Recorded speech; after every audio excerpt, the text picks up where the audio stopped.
LPD officials have confirmed that one officer is dead, 3 others injured following a midday shooting in Jeanerette. Now, that shooting happened as SWAT officers with LPD were assisting the Jeanerette Marshal's office with serving an arrest warrant, quickly turned into a hostage situation. Now, here's what we know so far. LPD officials have confirmed that the suspect fired multiple shots at law enforcement. 4 officers were injured in the process. 2 officers were actually shot. 2 others were hit with bullet fragments. LPD tells us that those officers, they were taken to a nearby hospital where they were treated for their injuries. 1 officer did die in the process. The 3 others, we understand, are in good and stable condition. Now, earlier today, of course, the Lafayette Parish is mourning the loss of these officers, and statements have been pouring in from city officials, the mayor's office, the Scott Police Department, and St. Martinville Police Department. Mayor President Monique Boulay issued a statement. She said, "I'm deeply saddened to share the news of the recent loss of one of our cherished community members." She said, our hearts go out to the officers' family, friends, and colleagues during this incredibly difficult time. And as I mentioned, statements are also pouring in from the Scott Police Department, the St. Martinville Police Department. They issued a statement saying that days like today remind us how important and delicate life is, yet we still have to put on our uniform and badge and go out there every day to protect our citizens. Of course, the name of the officer has not yet been revealed, and as we get those details, we will make that information available to you, our viewers. I'm Angie Toussaint, your North Lafayette Parish reporter for KATC TV3. I'm Anna Fisher, your Iberia Parish reporter. Oh my God! From a waiting game to total chaos. All eyes were on this house in Jeanerette. Approximately at 9 a.m., we were attempting to serve a warrant on the suspect. On Thursday, 31-year-old Nigel Hurst was at this home when he was served 2 outstanding warrants for aggravated second-degree battery and home invasion in Iberia Parish. And at that time, he barricaded himself inside the residence. We later learned that there was other occupants inside the house. After 2 other individuals exited the home, Hurst locked himself inside with 2 other people, says the marshal's office, 1 male and 1 female. Which later, or should I say, made it become a hostage situation. 6 different law enforcement agencies were on scene, attempting to make contact with Hurst from the outside, even allowing Hurst's family to try and talk with him.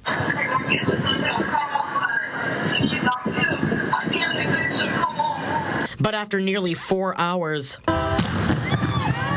SWAT teams entered the home, letting off a flare bang. Shortly after, shots were heard as officers exited the home, carrying the injured Lafayette police officers with them. The female and male hostages were escorted by law enforcement.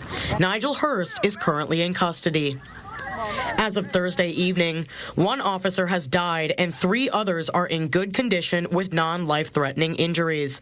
Lafayette Police says, quote, "We are mourning the loss of one of our own. Please keep these officers and their families in your prayers during this tragic time." Louisiana State Police are currently assessing the scene in Jeanerette. This is a developing story. Visit KATC.com for more updates or download our mobile app. Reporting in Jeanerette, I'm Anna Fisher, your Iberia Parish reporter, KATC TV3. In Lafayette, a deputy with the Lafayette Parish Sheriff's Office is recovering following a vehicle collision earlier this evening. Officials tell us the deputy was responding to a call when the incident took place. The deputy did receive minor injuries. The incident is still under investigation. In St. Landry Parish, Opelousas police need your help solving a murder. The shooting took place on May 1st in the 1100 block of Park Avenue. Shataria Mackey Albert, an off-duty St. Landry Parish Sheriff's Corrections officer who died at the scene. If you have any information on this crime, call Crime Stoppers by dialing ** tips on your mobile phone or download the P3 app to submit your anonymous tips. I'm Angie St., your North Lafayette Parish reporter. Accountability, that's the word residents used at tonight's meeting hosted by the group Residents Organized for Housing Louisiana. At their monthly meeting earlier today, ROLA discussed holding landlords and city officials accountable for better housing in Lafayette Parish. Though they're not directly involved, the group also discussed ongoing issues at Himbola Manor and safe housing for residents. Lydia Bergeron of Lafayette Housing Authority was also in attendance. She highlighted the dire need for low-income housing in Lafayette. We have over 500 on the waiting list, and that's a combination for public housing and Section 8. Bergeron encouraged residents who are facing housing insecurity to contact the Lafayette Housing Authority. As for ROLA, the organization is looking to drive local membership and raise awareness on housing issues. Acadiana, we are remaining dry for the rest of tonight, but for the rest of the South, they are dealing with a few scattered showers due to a mix of thunderstorms tonight. But here in Acadiana, we'll be on the dry side for the next several hours. And right now, we're dealing with partly cloudy skies. It is a little bit clearer towards the east, and overall, no rain to report for most of the South. The rainfall does stretch into eastern Texas for tonight. So as far as temperatures, still very nice in the 80s, even some 70s across the area. We're sitting at 78 right here in Lafayette, 76 in New Iberia, 75 degrees in Jennings, and 73 in Ville Platte. So as we get into Friday morning, showers and thunderstorms are back in the forecast, especially for that morning commute, continuing into the early evening hours. But check out those temperatures, pretty nice again. But we'll discuss when the summer heat returns in that forecast later in the show. Visit downtown Opelousas, you may notice that some buildings are in business while other historical buildings are vacant, like the one right here that you see right behind me. Some of these buildings have been vacant for years. I'm Paris Flanagan, your San Luis Parish reporter, and Opelousas Main Street, in partnership with Louisiana Main Street, announced a new grant that will go towards revitalizing these buildings and others just like it in downtown.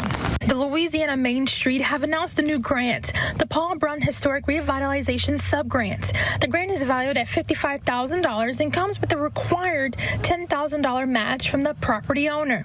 The grant will help to restore commercial buildings located within the historical downtown district. Melanie LaBeouf, Opelousas Main Street Director, says the goal of the grant is to get these buildings back in shape and to ignite a light of commerce back into the district.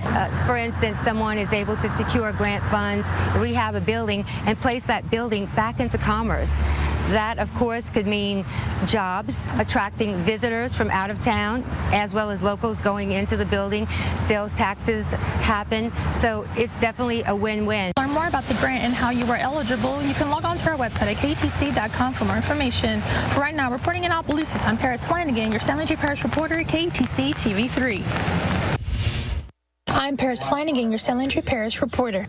Tonight, the Building Better Business Symposium, led by Chase Bank, hosted a free event for young professionals who are starting their own business. The event was free to the public and featured a panel of speakers who gave out development tips on how to start, structure, and brand to start a business. The panelists spoke on brand and marketing, the process of registering the business with the Secretary of State, marketing research, and more. Today, we have a program for starting your own businesses. We have a series that's going to culminate at the end of every quarter where they can come and get resources and information on how to start your business or how to maintain your business. Okay, so Chase has allocated $30 billion towards closing the racial equity wealth gap, and this is part of our efforts. So we are really trying to provide financial stability to these communities and these businesses that really need the assistance. Chase Bank, in partnership with the Southern University Ag Center, plans to host a series of events later this year. In Acadia Parish, the Crowley Main Street program is throwing a block party to celebrate its 25th anniversary. Festivities will include live music, food, movies, and much more. We restored our streetscape. Then a lot of the property owners started restoring their historic buildings. And so now we have a beautiful downtown area. And so in order to celebrate 25 years of a successful program, that's why we decided to have a block party and just celebrate and give back to the community that way. The free celebration begins tomorrow through Saturday on North Parkinson. You can visit KATC.com for more details. I'm John Matteries. That global CrowdStrike outage is almost resolved, but now the worry is that scammers may be taking advantage of it. What you need to watch for coming up. Welcome back, Acadiana. It's still pretty nice out for this evening. We got temperatures in the 70s with clear skies, partly cloudy skies. It is a mix across Acadiana, but let's head over to the green screen to get a bigger overview of what's going on right now or the next couple of hours in our area. So we do remain dry for the rest of tonight, going into early Friday, but rainfall is arriving for the latter part of Friday morning and the early evening. We can have heavy downpours, a mix of strong thunderstorms in the mix for Friday afternoon, but luckily it won't last all day. It'll start to clear out as we get closer to the late afternoon and early evening, but we can still have a few stray showers pass through during the nighttime hours, even into early Saturday. And then once we get into the afternoon hours, we'll start to see an increase in that shower activity. But over the last 24 hours, the entire state seen a lot of rainfall come through, but West Louisiana took most of the rainfall, up to at least 7 inches of rainfall in Sabine Parish, and even far south into Lake Charles, a little over 2.5 inches of rainfall, topping out at 3 inches almost. And all this is radar estimated rainfall. But here in Acadiana, we had at least 1/2 inch to almost 2 inches of rainfall in the last 24 hours. So the grounds are extremely saturated, and with more rainfall on the way the next couple of days, that will only add to the already extremely saturated grounds. So we'll continue to have deep tropical moisture move in from the south for most of the area. It is a little bit drier back towards Texas and Oklahoma, but we won't see much in the way of drier air coming up the next couple of days. But I do have good news. We'll start to see some lower rain chances in here for the start of next week, but the next couple of days we'll still have to deal with high-end rain chances Friday, Saturday, even for Sunday and Monday coming up. But check out Wednesday and Thursday, down to at least 30% by the end of next week. So along with higher rain chances, we'll start to see higher temperatures returning as well, but we'll dig into those temperatures in just a moment. But as far as moisture, still remains over most of the south for today, tomorrow, even for Sunday, even a few days of next week, still deep tropical moisture pushing through. But for Monday, we'll start to see that tropical moisture edge towards the east and bring us back to a little bit of drier conditions for the start of next week. But overall tonight, we may have a few showers pass through, but generally dealing with partly cloudy skies tonight and temperatures in the mid-70s. Now for tomorrow, showers and thunderstorms is likely from the morning through the afternoon. We may even have a few strong storms possible as well, with heavy rainfall at times. So want to keep an eye out for that, especially if we have a lot of rainfall at one time. We may have a flash flood warning get issued, so want to keep an eye out for that. Now as far as the tropics, still very quiet in the Atlantic, but the Pacific, they do have a tropical storm Bud, but that will quickly diminish here the next couple of days. So back to that 10-day forecast, 70% chance for showers and thunderstorms again Friday and Saturday, and check out those temperatures along with the higher rain chances topping out in the 80s. But once we start to see that moisture move towards the east, we'll see lower rain chances, but higher temperatures on the board for the start of next week as well. Highs topping out back in the low 90s, and overnight temperatures still no changes there in the 70s. Now we'll have another snapshot of this 10-day forecast coming up later in the show. The results are in. I'm Kaylin Lamano, your culture reporter in Lafayette Parish, with this year's Student Leap scores.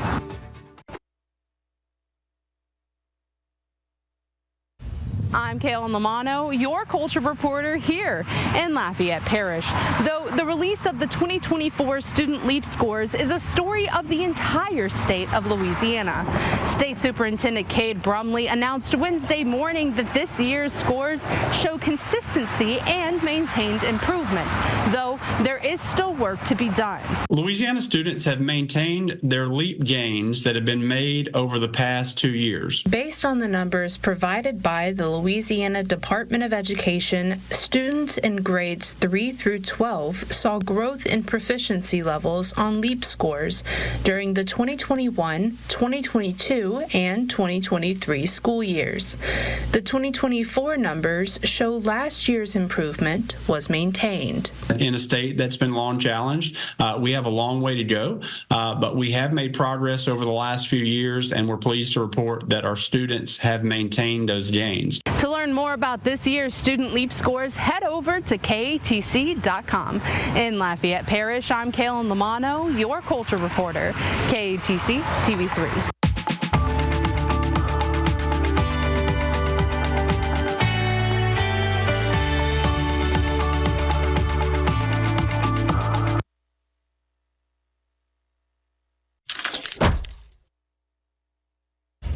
I'm Nathaniel Reed with a look at some of today's top stories. Israeli Prime Minister Benjamin Netanyahu today met with President Joe Biden. Netanyahu thanked Biden for his 50 years of public service and support to Israel. The meeting comes during a time of growing pressure to reach a ceasefire deal. A North Korean cyber group has been indicted for conducting global espionage to target American healthcare providers, NASA, U.S. military bases, and more. Federal prosecutors accused the group today of stealing sensitive information and installing ransomware to fund more attacks. The indictment said for more than 3 months, the group had access to NASA's computer system, extracting over 17 gigabytes of unclassified data. The hacks were apparently aimed at furthering the country's military and nuclear aspirations. A reward of up to $10 million has been offered for information about the group. And there is still no return date set for the Boeing Starliner crew.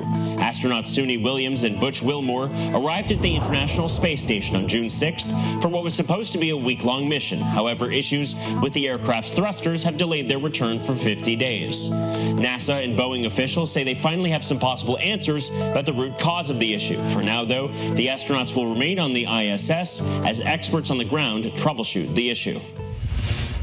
Now, the unsettling headline from Paris tonight. There are reports a Russian suspect is under arrest for an alleged plot on the eve of the Olympics in Paris. ABC's foreign correspondent James Longman has the details. On the eve of the opening ceremony, authorities tonight say they've foiled an alleged Russian plot to disrupt the Summer Games in Paris. A Cordon Bleu trained chef is reportedly under arrest for trying to provoke hostilities in France. Though French officials haven't identified the suspect, a joint investigation by France's Le Monde, Germany's Der Spiegel, and the Russia-focused The Insider identified him as 40-year-old Kirill Gryazhnov. He is an FSB officer, which is a Russian intelligence officer who spent 14 years living in France, posing as a chef.